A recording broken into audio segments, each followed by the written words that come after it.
Okay, I think we're going to get started. Hello, everyone. Again, my name is Garrett Hudson. I'm the Acting Graduate Program Director of the Environmental Sustainability Research Center. I'm joined today by Dr. Julia Baird, who's the Director of the Environmental Sustainability Research Center, and Aaron Isaac, who's the coordinator of the center today. And you are in the PhD in Sustainability Science information session. And we'll start by giving you a little bit more background information about the center itself and the different roles and functions it plays here at the university.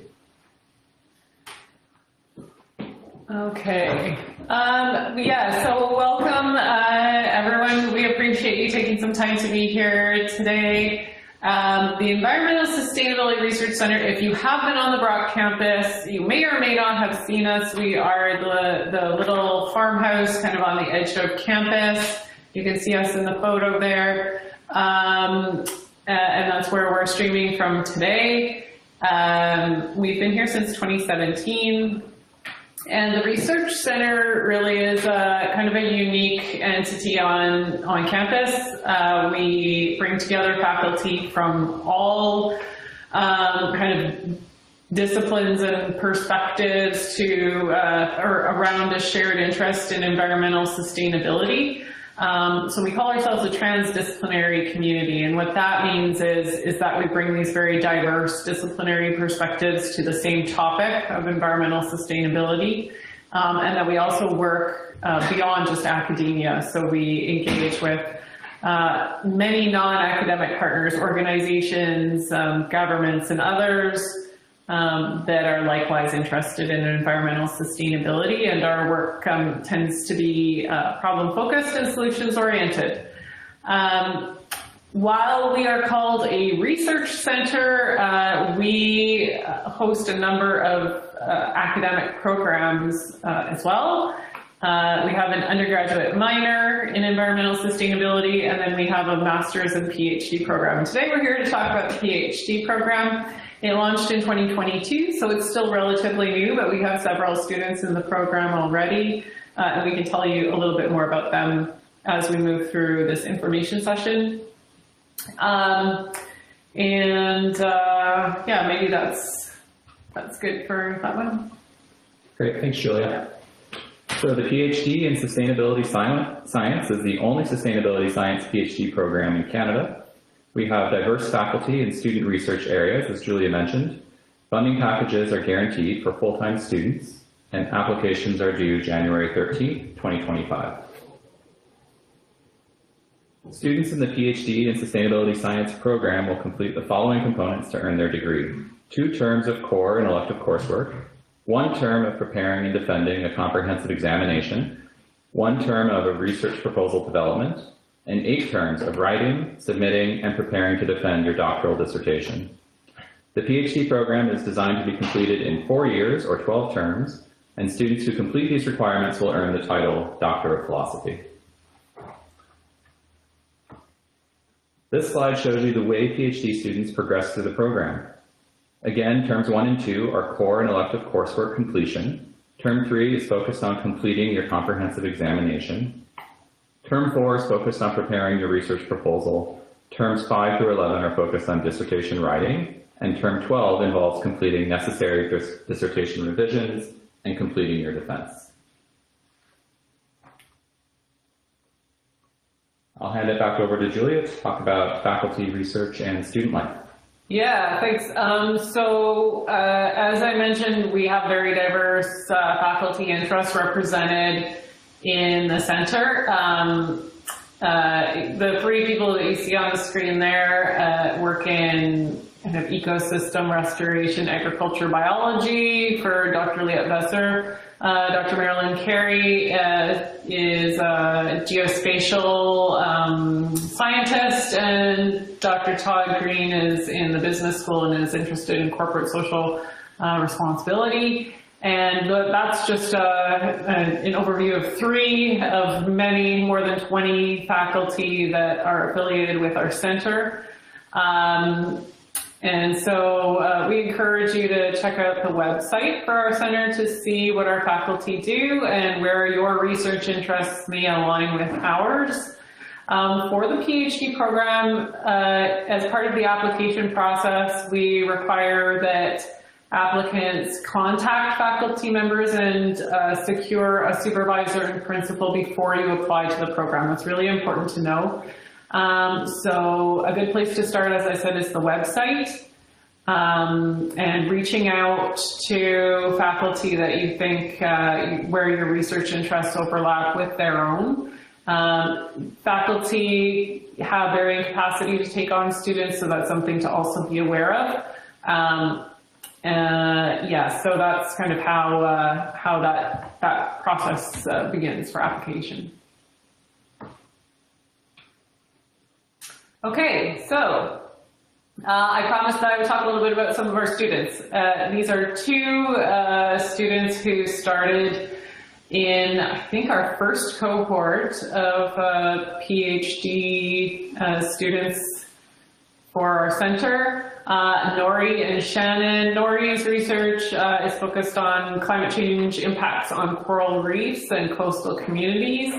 And her field work is situated in the Philippines, and she's actually there right now. So, with our program, I think, we can just emphasize the opportunity to do research in the sorts of places that you might be most interested in. Our faculty have good networks that extend, both locally very strongly and nationally and internationally. So there's lots of opportunities depending on what you're interested in. Shannon Fernandez is a student who is working in Atlantic Canada right now and is interested in municipal climate adaptation. And I'm on Shannon's committee, and she's doing an amazing job trying to kind of support better municipal climate adaptation in Canada and internationally. And it's very exciting to see what these students are aiming to do with their research and the sorts of opportunities and potential impacts of their research now and in the future. Potential careers for our graduates include professor, climate change specialist, climate coordinator, consultant, environmental planner, forestry technician, natural resources specialist, and sustainability scientist. The graduate fellowship is guaranteed funding from Brock University. This amount is divided equally over 3 terms in your first year and posted directly to your student account at the beginning of each term. Graduate assistantships are arranged by the program and come in the form of either a teaching or research assistantship, and the rate of pay is determined by the QP collective agreement. This is employment income that is paid bi-weekly to your personal bank account. Applicants are eligible to apply for a variety of internal and external scholarships. And finally, students may also receive research fellowships from their supervisors or merit entrance awards. All applicants must apply through the Ontario University's Application Centre and then submit supporting documents to Brock. Applicants must have a master's degree in environmental sciences, environmental studies, or a related field with an average of at least 80%. Agreement of a faculty member to act as your supervisor and principal, and proof of English language proficiency for students who have not completed 2 years of study in English. Your application checklist should include your CV, a written statement of intent, supervisor and principal, 3 academic references, and your transcripts. And again, the application deadline for the PhD program is January 13th, 2025. That's the end of the presentation portion, but we have lots of time for any questions that you might have. And we're glad that you're interested in the program and happy to spend time with you this afternoon. So thanks very much. Yeah, and maybe I'll just add that there's a question box that's available as part of the live stream. We'd love for you to ask your questions in there, and I'm happy to serve as the moderator to share those questions, and then among the 3 of us, we'll do our best to answer them. I'll also note that we have another person connected to this stream, Becky, who can help us with any questions that we can't answer from the Brock kind of graduate studies side of things. So if we don't have the answer, I might look to Becky to also provide her input through that question box. So we're welcoming any questions at this point. that you might have. While we're waiting for those questions to come in, I'm happy to talk just a little bit more about maybe a couple of parts of our PhD program that students often ask questions about. So one of those is the comprehensive exam that you would have seen as part of that 4-year plan timeline. So for our program, the comprehensive exam is a 3-month kind of full-time writing assignment, and you answer specific questions that are determined in collaboration with your committee. So the student is a part of identifying what appropriate comprehensive exam questions are. You together come up with a reading list, and then the student works independently for 3 months to prepare the comprehensive exam document. That written document is submitted. It's meant to be about 10,000 words. That's getting kind of into the weeds, but it's nice to know that. And then once that is submitted, then approximately 2 weeks later, there's an oral defense, and that is one where your entire committee is in attendance and asks questions about your comprehensive exam to ensure that that knowledge base is there, and that you're ready to move on to developing your proposal. So hopefully that gives you a little bit more information on that. I see there are some questions now in the chat, so I'm going to approve these, and we can move them in so everybody can see them. Okay, here we go. So I'm going to just address these or ask them in order from the first one that we received. So there's a question here. I would like to ask if my research direction is the sustainable development of social environment, will it meet the admission requirements? Because I think the teacher mainly focuses on the sustainable natural environment. You can take a first crack at that one if you want, and then feel free to jump in. Yes, so your research direction, as long as it relates to sustainability science, and maybe it's worth just talking a tiny bit about how we define sustainability science in our program. It is about working across disciplines and working beyond just kind of with other academics. So there is a focus on kind of real world problems and addressing them through scholarship in a way that advances both scholarship and practice. And so as long as your research ideas can fit within that sort of a framework, and as long as they relate to sustainability, it does not have to be the natural environment as a specific focus. It can certainly be, but it does not have to be. Then yes, absolutely, your research would kind of fit within the scope of what our PhD program can accommodate. You would need to ensure that you find a faculty supervisor in our program that can support the sort of topic that you're interested in. And I can just offer some guidance. When students reach out to me, I appreciate receiving a draft statement of intent. So like a one-page overview of what their research idea is with some citations, so I know kind of what traditions of research they're drawing from. And then I can assess whether or not that's a fit with something I could supervise and whether or not I have the capacity to take that student on. So often that's an iterative process. You know, you may reach out to a faculty member, they may refer you to somebody else, or they may say, I just don't have the capacity to take on a student this year, and so you may have to reach out to a few. And so I hope that's helpful. Do you have anything? No, I'll just echo the importance of communicating with the potential supervisor, and I think then that will help clarify whether a prospective student is or isn't a good fit for a particular professor's line of research, and that the blending of social and environmental sustainability is certainly, I think, well accepted across the people affiliated with the program. Yeah, I would agree. This person asked another question. They said, for example, research on social wealth distribution principles and social sustainable development in the era of general artificial intelligence. Very interesting and very timely. So yeah, again, it's just a matter of finding an appropriate person to supervise that sort of a question, but certainly, artificial intelligence seems to be a really important emerging topic in research and in our world in general. We have a question here. Is there only an option for a September start date? If yes, do you have an option to defer your acceptance? I believe the answer is yes. You can only start in September for the PhD program, and I'd have to reach out to be certain what deferring looks like. I do know for the master's program that was paused, students who applied last year did need to reapply this year.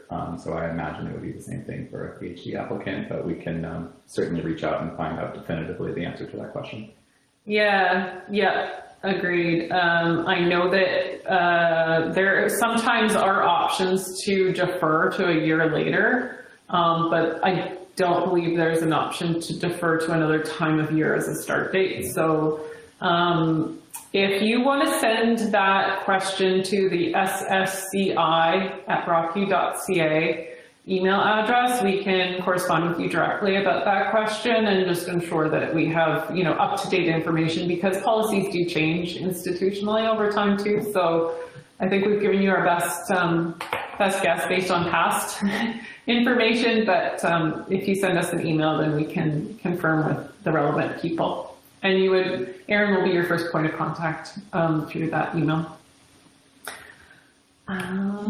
Are there any existing funded projects that faculty are seeking a sustainability science PhD students for? Good question. I am not looking for a PhD student this year. We generally do try to keep an updated list of who is open to a PhD or to taking on PhD and master students each year. But I can't recall off the top of my head who those are. We can, same thing, if they want to reach out to ssci@rockyou.ca, we do have a link we can send you that will show you the page that has all the faculty and those who are taking on master students at different degrees as well as PhD students. Yeah. And then the funding piece, I know the variety of people who are working with PhD students are all in different situations, but for the research-based streams, including the PhD program, students are also offered initial funding from the university, whether or not the faculty member has funding or not. So it is possible to enter the PhD program in the Sustainability Center, not necessarily with someone who has a funded grant to fund that student. So there are different ways to do it, I know, in sustainability science over here. Yeah, and the other kind of funding opportunities that exist are, depending on whether you're a domestic or international applicant, there's also some scholarships that can be applied for in advance. So you don't need to be a current student to apply for some of the federal PhD level fellowships. And so if that's something that you're interested in doing, I would, again, that's something that you would want to do in consultation with a supervisor and principal. So finding that faculty member who could support play that role for you is really important. And then they can also, support scholarship applications and that sort of thing. And that's a good opportunity to fund your research in the absence or in addition to, grant funding that may exist. I know when I did my PhD, I got Social Sciences and Humanities Research Council doctoral fellowship, and that was immensely helpful for ensuring that I had the financial resources to undertake the PhD. And so highly recommend. If you know already that you want to do the PhD and you have somebody in mind that you'd like to work with and they're willing to apply for those sorts of opportunities right away and not wait a year, is great if you can do it. I don't see any other questions at the moment.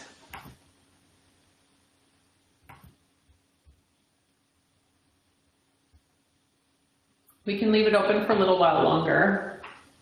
And if folks are interested, I can tell you a little bit about a PhD student working with me. I hope she doesn't mind. Her name is Hannah, and you can find her on the website.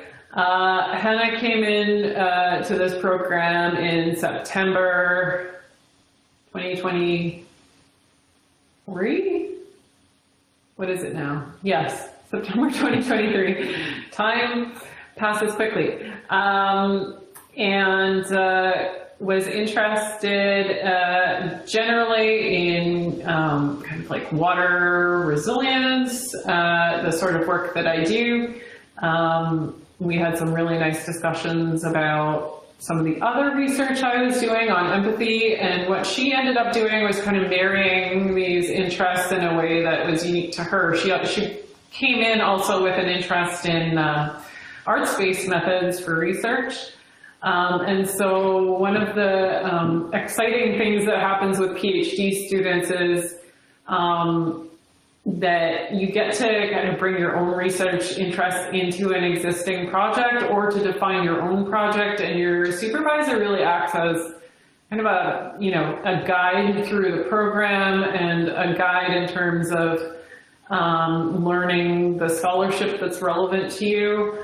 But you get to make some decisions about what it is you actually want to do. And Hannah's developed this really kind of neat set of ideas around using arts-based methods as a way to understand empathy in environmental conservation. And she is doing her field work in Atlantic Canada, and has spent time there building relationships and kind of connecting with conservation professionals there. And I think it's been a really fulfilling, I hope I can say it's been a really fulfilling year for her. It's been exciting for me as a supervisor to see her develop these ideas and build her own network. And I know that, she's going to do some really great things. She's also had some neat opportunities to engage in a couple of different summer schools around topics that are of interest to her. So she's spent some time in Brazil and also near Montreal in Canada, studying with other early career scholars to learn more about specific topics that are relevant to her.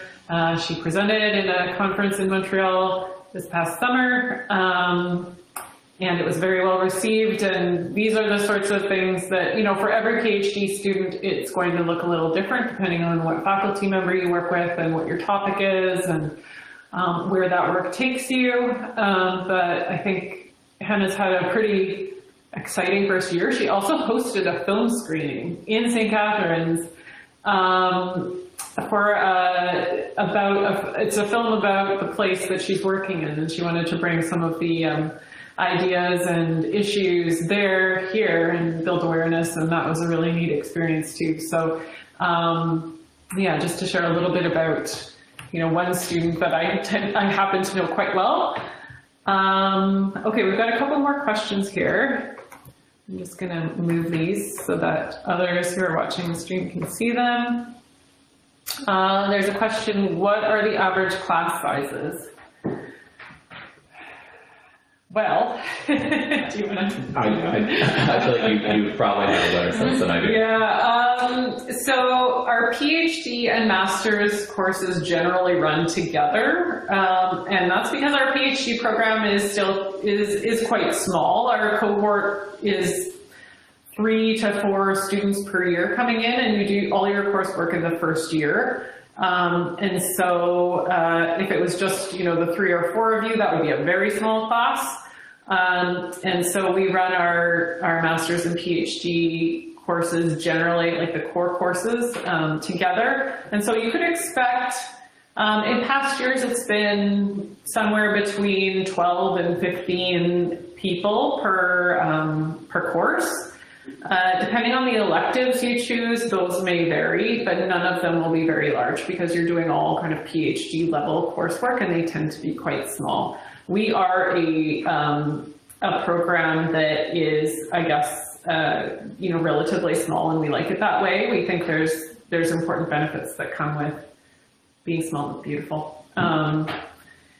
We're very closely connected with students. You have good access to faculty. And that's, I think, one of the big benefits of our program. Erin, do you want to speak to that? I know you haven't done your PhD, but you did a master's in our program. No, I did do my master's in sustainability at Brock University, and I'd say that even my cohort was perfectly small. I think we had around eight people. Plus or minus one or two maybe, but that was really helpful because it allowed the professors to really give us one-on-one attention and really engage with ideas. And also when you're working with a cohort that is so small, you really get to know other people. It was a very tight-knit group of people. I even got to know many of the PhD students as well. Some of the ones mentioned, Shannon and Nori. I worked with them on multiple projects. We had a really great year together. So yeah, I would highly recommend the PhD program. From what I heard from them, they had a great time and they had they built such big networks and so many opportunities after graduation. Yeah. Great, thank you. That's really helpful. It's so nice to have a student's perspective on it. You really appreciate that. Okay, I have a couple more questions. Great. Yeah, so one of them is, when can I expect a letter of acceptance if I apply in December? Again, I'm going to have to reach out to find that answer to that question definitively. So again, if you want to email ssci@rocku.ca, we will certainly find that out for you. I don't have that off the top of my head. Yeah, I think it tends to depend on all sorts of things. Yeah, and it might be different for every year, depending on where we are in the admissions process and that sort of thing. So there's no one answer. Different funding conversations. Yeah, all sorts of things. Yeah. So it would not, the applications close mid-January, January 13th, I think. Yes, January 13th. And then after that, the admissions committee starts to meet, and that process can take a little while. If you have questions as that process unfolds, you can always also reach out to our general email account, the ssci@rocku.ca, to find out where things are at. We do try to stay in good communication with applicants. Who is the PhD student in Philippines supervisor? Was the project pre-existing or did she apply for sure? Yeah, that's a great question. So I can tell you the supervisor is Dr. Jessica Blythe. And I do not know if the project was pre-existing or if she applied for a specific fund. Although I do know that Nori's fieldwork specifically was funded through a scholarship here locally from the Rotary Club, I believe. And so there was a specific funding opportunity that existed for that student for that purpose. But I don't know how else the funding, you'd have to reach out specifically to them to find that information if they're willing to share it. I do believe the grant was called the Rotary Club International Global Grant Scholarship. That's what Nori. Okay, great. Has, yeah. Okay, we've got a couple more questions here. One is, what is the minimum amount in funding packages offered in the letter of acceptance for the 4 years?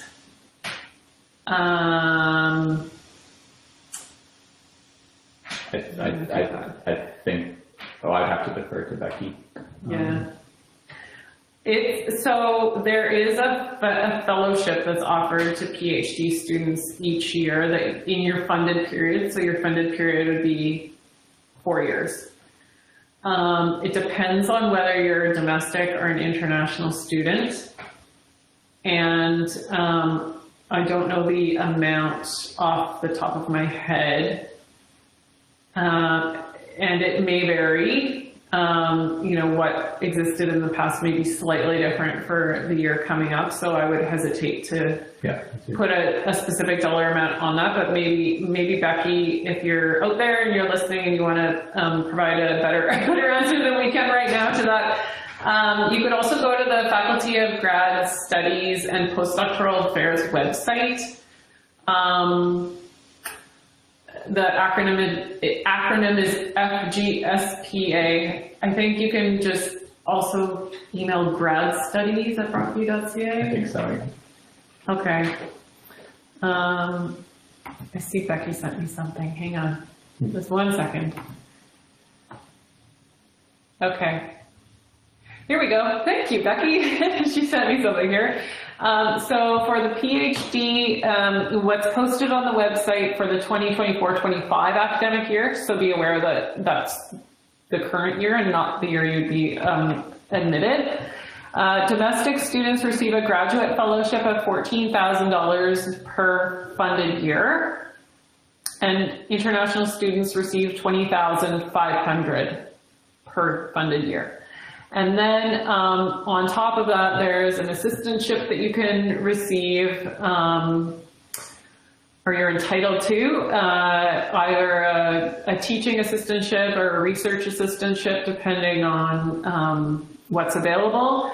And I have here that the 2023 graduate student rate is $33.72 an hour, an average of 10 hours per week, or 120 hours per term, which would equate to about $4,046. And the assistantships, it's important to know, are taxable. Fellowships are not taxable. So I think that's something that we often don't talk about, but students should know. If you want more information, go to the Graduate Studies website for Brock. Thank you so much, Becky, for sharing that. Another question, is there a specific amount of international students admitted to the program each year? Yes, we receive guidance from the institution about how many international students we can take in each year, and this year I believe it's 1 PhD student, if I'm not mistaken. Yeah, I think that's correct. But there is sometimes some flexibility in that, so I wouldn't take that as the absolute final word, but I know we have at least allocation for at least 1 international student this year. Okay. Oh, yeah, and Becky, I've published your, sorry, I published both of your comments there, but Becky provided in the chat the email address that you can reach out to for more information, graduatestudies@brockview.ca. Okay, great questions. Thanks so much for asking. Okay, I have another one. Here we go. I'm inquiring about faculty members who are currently accepting PhD students. Could you please inform me about their availability and potential supervision capacity? Do you want to reiterate? Maybe? Yeah, I think the best thing to do is send us an email at ssci@brockview.ca, and we'll send you a link to all the faculty members and who is accepting PhD students. That'll probably be the fastest way to get you that information. Yeah. Okay, great. There's one more question. Is the teaching assistantship applied for every year, or is it just offered in the letter of admission? Okay, so this is something that's changed recently. It used to be that it was only guaranteed in the first year, and then you could continue to apply for positions in previous years. That's now changed, and you are, unless you decide you don't want to have a teaching assistantship or research assistantship, in certain years, and you may elect not to, depending on where your PhD journey takes you. You are, what's the right word? Entitled. Entitled, yes, that's exactly right. To these positions in the fall and winter terms each year of your funded period.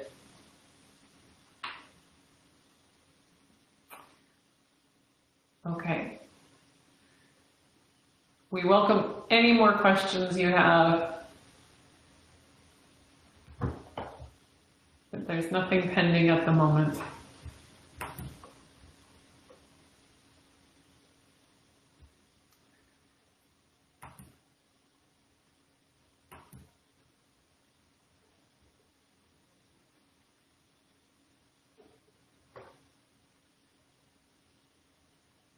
One of the things that I always encourage students to do, and this is not to discourage any student, but I think it's really important, especially if you are an international student, and I get the sense that we may have some international students watching just based on the nature of the questions we're receiving, is to understand the living costs in St. Catharines and ensure that the funding that you receive in your offer letter is going to be sufficient for your needs.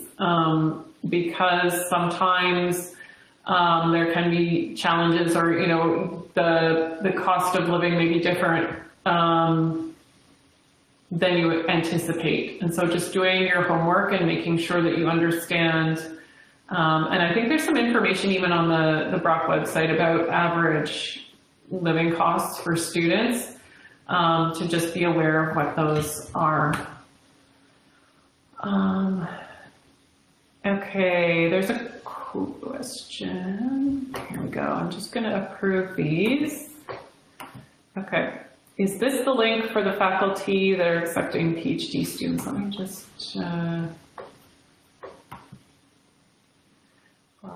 just give us 1 second here. It says, there's a two-part question. Is this the link for the faculty that are accepting PhD students? There's a link provided. I'm just going to not click on the link because I want to just find out for sure where that is on our website. And if so, it doesn't specify which or who is accepting PhD students. So this may be something that you want to reach out to our email address about. Yeah, I think it is confusing. There's a link that shows all affiliates and gives a brief bio and their research interests, and there is another one that I think is harder to find that shows exactly who is accepting and who is not accepting students. So I think, again, if they'd like that, we can find it for them and be sure that we respond in an email. So apologies if that's causing some confusion. Yeah, I can see if I can find it and put it in the chat if I can in the next couple of minutes, but otherwise, yes, please do reach out to our email address and we can give you that information more clearly.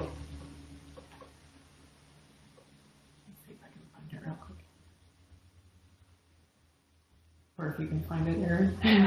But Okay. I can confirm that the link that was sent was the first one you mentioned, the list of all of the faculty. So it would be quite confusing. That's good feedback, though. We appreciate that because it flags places for us to increase the ease in which you can find these sorts of things. Okay, I think I may have it. Is it this one? Oh, here, yeah, I've got it here. Sorry, this. Yeah, I think that's correct. And I think it was recently updated. Yeah. Do you have it as well? Do you want to show me your screen? Because I think I have the same one. I just want to double check. Yeah. So Yeah. it's like under the tab of faculty. Yeah, that's exactly it. Okay, I'm going to put this in our chat here, and then Great. there we go. Send. Let's see if that works. There we go. Okay, so in the chat, I just put the link to the page that will have availability for our core faculty, who are faculty that are eligible to supervise in our PhD program. Okay. Oh, I see. Okay. There's a clarification question here. Is there a link specifying to which faculty has existing funded projects for incoming students? Not that I know of. No. I would reach out to anyone that you see your research interests aligning with and just ask them directly what they anticipate for the 2025-26 year in terms of are they able to fund, are they looking to fund a PhD student? Yeah, it would be really tough to keep track of that because funding is so variable for each person and over time. And so, yes, unfortunately, you're just going to have to do some reaching out and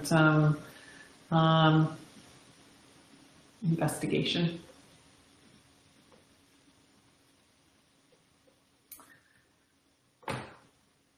Okay, I don't see any more questions here, but maybe we'll give it another minute in case anything else does pop up.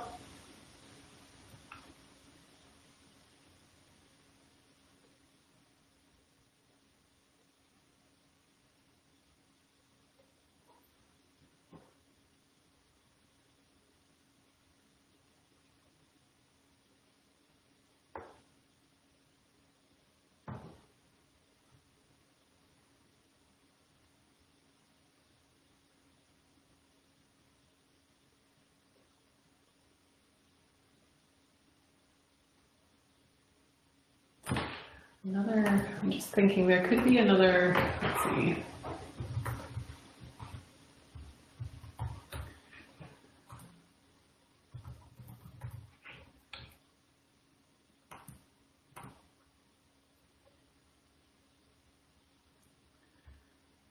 Here we go.